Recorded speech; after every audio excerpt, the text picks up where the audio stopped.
হরে কৃষ্ণ। তো আজকে আমাদের আলোচ্য বিষয় একাদশী পালন কি ধর্মীয় কুসংস্কার, ধর্মীয় গোঁড়ামি, না বিজ্ঞানভিত্তিক সুসংস্কার। তো আমাদের কি একাদশী পালন করা উচিত কি উচিত নয়, বিজ্ঞান কি বলে সেটা আমাদের জানতে হবে। শাস্ত্র তো বলছে আমাদের একাদশী পালন করা উচিত, কিন্তু বর্তমানে আমরা তো বিজ্ঞানের যুগে বাস করছি, তাই একাদশী পালনের ব্যাপারে বিজ্ঞান কি বলছে তা আমাদের অবশ্যই দেখতে হবে। একাদশী পালন কি আমাদের ধর্মীয় কুসংস্কার, না এর পিছনে কোনো বৈজ্ঞানিক সত্য লুকিয়ে আছে তা আমাদের জানতে হবে। যদি দেখা যায় যে একাদশীর উপবাস পালনের মধ্যে এক গভীর বৈজ্ঞানিক সত্য লুকিয়ে আছে, একাদশীতে উপবাস করলে সত্যই আমাদের উপকার হয়, শরীর অপেক্ষাকৃত সুস্থ থাকে, তবে তো অবশ্যই আমাদের একাদশী পালন করা কর্তব্য। আর যদি একাদশী পালনের কোনো বৈজ্ঞানিক ভিত্তি না থাকে, তবে এই বিজ্ঞানের যুগে কষ্ট করে একাদশী পালন করে লাভ কি? আর আমরাই বা তাহলে কেন একাদশী পালন করব, আর কেনই বা অন্যকে একাদশী পালন করতে বলবো? একাদশীতে মূলত উপবাস পালন করতে হয়। বৈজ্ঞানিক দৃষ্টিভঙ্গিতে আমরা এখন দেখব যে উপবাস পালন করলে কি আমাদের সত্যই কোনো লাভ হবে, কোনো উপকার হবে?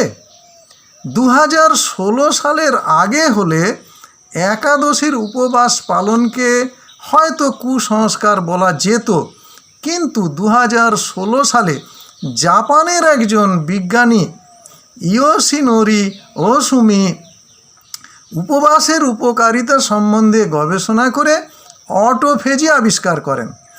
আর এই অটোফেজি আবিষ্কারের জন্য তিনি 2016 সালে নোবেল পুরস্কারও পান।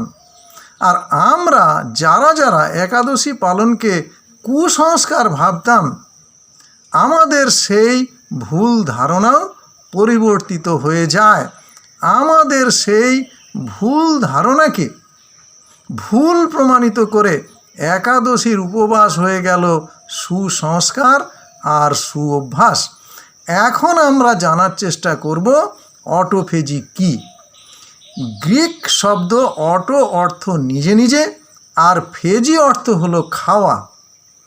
অতএব অটোফেজি অর্থ দাঁড়ালো নিজেই খাওয়া। কোষের ভেতরে এই আত্মভক্ষণ বা বর্জ্য রিসাইক্লিংয়ের মূল প্রক্রিয়া এবং এর জিনগত পদ্ধতি আবিষ্কার করেই 2016 সালে নোবেল পুরস্কার পান এই জাপানি বিজ্ঞানী ইয়োশিনোরি ওসুমি। অটোফেজি হলো শরীরের নিজস্ব এক প্রাকৃতিক রিসাইক্লিং প্রক্রিয়া বা প্রাকৃতিক পরিচ্ছন্নতা প্রক্রিয়া, যার মাধ্যমে শরীর তার নিজের রোগগ্রস্ত, ক্ষয়প্রাপ্ত, অপেক্ষাকৃত দুর্বল কোষগুলিকে আশেপাশের অপেক্ষাকৃত সুস্থ এবং সবল কোষগুলি খেয়ে ফেলে বা ধ্বংস করে দেয়। এইভাবে আমাদের শরীর নিজেই আমাদের শরীরকে পরিষ্কার পরিচ্ছন্ন এবং অপেক্ষাকৃত সুস্থ করে তোলে। আর এই জন্য দরকার কিন্তু উপবাস না করলে এই প্রাকৃতিক রিসাইক্লিং পদ্ধতি অর্থাৎ অটোফেজি শুরুই হয় না। আমাদের পাকস্থলীতে খাদ্য থাকলে অটোফেজি হয় না, তাই উপবাসের সময় কোনো ক্যালোরি আসবে এমন খাদ্যদ্রব্য বা সুগার জাতীয় কোনো কিছু খাওয়া যাবে না, তবে কেবল জলপান করা যেতে পারে। দুধ, ফলের রস ইত্যাদি খেলেও অটোফেজি বন্ধ হয়ে যায়। আসলে আমরা যখন উপবাস করি তখন আমরা কোনো খাওয়ারই খাই না, ফলে আমাদের শরীরের কোষগুলি কোনো পুষ্টি পায় না। তখন আমাদের শরীরের সুস্থ ও সবল কোষগুলি কী খাই করে, তখন তারা পার্শ্ববর্তী অসুস্থ এবং অপেক্ষাকৃত দুর্বল কোষগুলিকে অটোমেটিক খেয়ে ফেলে শক্তি তৈরি করে। এটিই অটোফেজি। এই প্রক্রিয়ায় শরীরের বিষাক্ত উপাদান অর্থাৎ টক্সিন এবং ক্ষতিকারক প্রোটিন ধ্বংস হয়। তাই একাদশীর উপবাসের ফলে অটোফেজির কারণে আমাদের শরীরে অসুস্থ কোষের সংখ্যা অপেক্ষাকৃতভাবে অনেক কমে যায়, ফলে শরীর অপেক্ষাকৃত সুস্থ হয়। যদি কোনো ব্যক্তি নিয়মিত সঠিকভাবে একাদশীর উপবাস পালন করেন তবে তার ক্যান্সার হওয়ার সম্ভাবনাও কমে যায়। খুব গুরুত্বপূর্ণ তথ্য, তাই না? যদি কোনো ব্যক্তি নিয়মিত সঠিকভাবে একাদশীর উপবাস পালন করেন তবে তার ক্যান্সার হওয়ার সম্ভাবনাও কমে যায়। কারণ উপবাসকালে অটোফেজির কারণে শরীরের সুস্থ কোষগুলি অসুস্থ ক্যান্সার কোষগুলিকে অটোমেটিক খেয়ে ফেলে বা ধ্বংস করে দেয়। এই অটোফেজি শুরু হয় উপবাস শুরু করার 16 ঘন্টা পর থেকে, আর তা স্থায়ী হয় বা তা চলতে পারে 72 ঘন্টা পর্যন্ত। আর আমরা একাদশীর উপবাস তো করে থাকি প্রায় 30-32 ঘন্টা। এই সময়টা অটোফেজির জন্যে যথেষ্ট। নিয়মিত যোগব্যায়াম করলে পেশি কোষে গ্লাইকোজেনের ঘাটতি হয়, যা দ্রুত অটোফেজি চালু করতে সাহায্য করে। তাই যোগব্যায়াম, শরীরচর্চা নিয়মিত করা উচিত। এগুলি খুব ভালো অভ্যাস। আর পর্যাপ্ত ঘুমেরও খুব দরকার। ঘুমের সময় শরীর প্রাকৃতিকভাবে বিশ্রাম পায়, ফলে এই সময় দেহ পরিষ্কারের অর্থাৎ ডিটক্সের কাজ খুব ভালো হয়। তবে ঘুমানোর আগে কিছু না খাওয়া অটোফেজির জন্য অত্যন্ত সহায়ক। তবে কেবল জল খাওয়া যেতে পারে। তাছাড়া আমরা যদি 24 ঘন্টার মধ্যে 16 ঘন্টা উপবাস করি এবং দিবালোকের বাকি 8 ঘন্টায় সব খাওয়া দাওয়া শেষ করি তবে সেটাও ভালো অভ্যাস। অর্থাৎ খাওয়া দাওয়া করতে হবে সকাল 8টা থেকে বৈকাল 4টা পর্যন্ত, এই 8 ঘন্টার মধ্যে। বাকি 16 ঘন্টা থাকবে উপবাস। এতক্ষণের আলোচনার মধ্য দিয়ে বৈজ্ঞানিক দৃষ্টিভঙ্গি থেকে আমরা বুঝতে পারলাম যে অটোফেজি কী এবং উপবাসের সুফল কী কী ইত্যাদি ইত্যাদি। এবং একাদশী পালন যে কোনোভাবেই ধর্মীয় কুসংস্কার নয়, ধর্মীয় গোঁড়ামি নয়, বরং বিজ্ঞানভিত্তিক সুসংস্কার, সুঅভ্যাস, তাও জানতে পারলাম। আর এই সব কথা ভাবতে ভাবতে আনন্দে গর্বে মনটা ভরে গেল।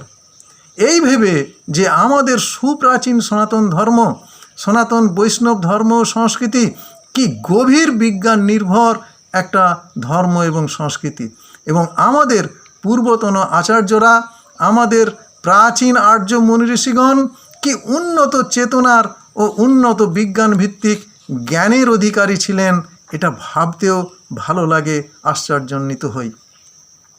তো পরিশেষে একটা অত্যন্ত সহজ সরল সাধারণ একটা বাস্তব উদাহরণ দিয়ে আজ আমরা আমাদের এই আলোচনা শেষ করব। যে কোনো ইঞ্জিন, তা সে পেট্রোল ইঞ্জিন, ডিজেল ইঞ্জিন বা বর্তমানের ব্যাটারি চালিত ইঞ্জিন, যে ইঞ্জিনই হোক না কেন, যেমন bus, tram, train, aeroplane, motorcycle, tractor, pump set ইত্যাদিতে ব্যবহৃত সমস্ত ইঞ্জিনকেই একটা নির্দিষ্ট সময় অন্তর, একটা নির্দিষ্ট সময়ের জন্য রেস্ট দিতে হয়। এমনটা হয় না যে একটা নতুন ইঞ্জিন চালিয়ে দিলাম আর প্রয়োজন মতো তেল মোবিল দিতে থাকলাম, ইঞ্জিনটি ঘন্টার পর ঘন্টা, দিনের পর দিন, মাসের পর মাস চলতেই থাকবে, তা কিন্তু হয় না।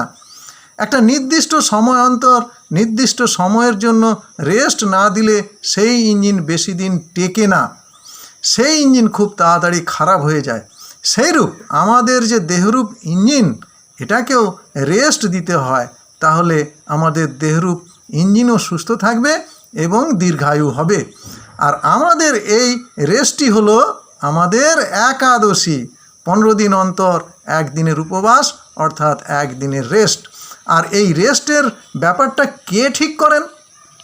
উত্তরে বলা যায় যে ইঞ্জিনিয়ার, যে ইঞ্জিন ডিজাইন করেন, যে ইঞ্জিন তৈরি করেন, তিনিই বলে দেন যে তার তৈরি ইঞ্জিনটিকে কতক্ষণ চালানোর পর কতক্ষণ সময়ের জন্য রেস্ট দিতে হবে। আর তার তৈরি ইঞ্জিনের অন্য সমস্ত বিষয়ে সতর্কতা, সাবধানতা, নির্দেশিকা ইত্যাদি সমস্ত কিছু তিনিই বলে দেন। আর কোম্পানিগুলি সেই নির্দেশিকাগুলিকে একটি বই হিসেবে ছাপিয়ে প্রত্যেক ইঞ্জিনের সঙ্গে ম্যানুয়াল বুক হিসেবে দিয়ে থাকেন। অনুরূপভাবে আমাদের যে এই দেহরূপ ইঞ্জিন, আমাদের এই যে দেহরূপ ইঞ্জিন ডিজাইন করেছেন কে? না, এই দেহরূপ ইঞ্জিন ডিজাইন করেছেন, তৈরি করেছেন আমাদের সুপ্রিম ইঞ্জিনিয়ার, আমাদের সবচেয়ে বড় সর্বশ্রেষ্ঠ ইঞ্জিনিয়ার স্বয়ং ভগবান। আর এই দেহরূপ ইঞ্জিনের সমস্ত খুঁটিনাটি বিষয়, যেমন এই দেহরূপ ইঞ্জিনের জ্বালানি কী হবে, অর্থাৎ আমাদের খাদ্য কী হবে, পানীয় কী হবে, দেহের খাদ্য কী হবে, আত্মার খাদ্য কী হবে, কতক্ষণ অন্তর অন্তর কতক্ষণের জন্য এই দেহরূপ ইঞ্জিনটিকে বিশ্রাম বা রেস্ট দিতে হবে, এই সমস্ত খুঁটিনাটি তথ্য ভিত্তিক যে গাইড বুক, সেটা ভগবানও আমাদের দিয়েছেন। আর সেই গাইড বুক হলো গীতা ভাগবত। এই গীতা ভাগবত রূপ গাইড বুকে ভগবান সমস্ত নির্দেশিকা, সমস্ত সতর্কবার্তা দিয়ে দিয়েছেন। আর আমরা যদি সেই নির্দেশিকা মেনে চলি, তবে আমাদের এই শরীররূপ ইঞ্জিনও সুস্থ থাকবে, সবল থাকবে, আমরা দীর্ঘায়ু হতে পারবো। আর সেই গাইড বুকে একাদশী পালনের নির্দেশিকাও কিন্তু আছে। তাই আমাদের একাদশী পালন অবশ্য কর্তব্য, একান্ত কর্তব্য। অতএব একাদশী পালনের বিভিন্ন দিক আলোচনা করে আমরা বুঝতে পারলাম যে একাদশী পালন কোনো ধর্মীয় কুসংস্কার নয়, কোনো ধর্মীয় গোঁড়ামি নয়, বরং একাদশী পালন একটি সম্পূর্ণ বিজ্ঞানভিত্তিক সুসংস্কার, অভ্যাস। হরি বল। হরে কৃষ্ণ হরে কৃষ্ণ কৃষ্ণ কৃষ্ণ হরে হরে, হরে রাম রাম রাম হরে হরে। জয় একাদশীর জয়।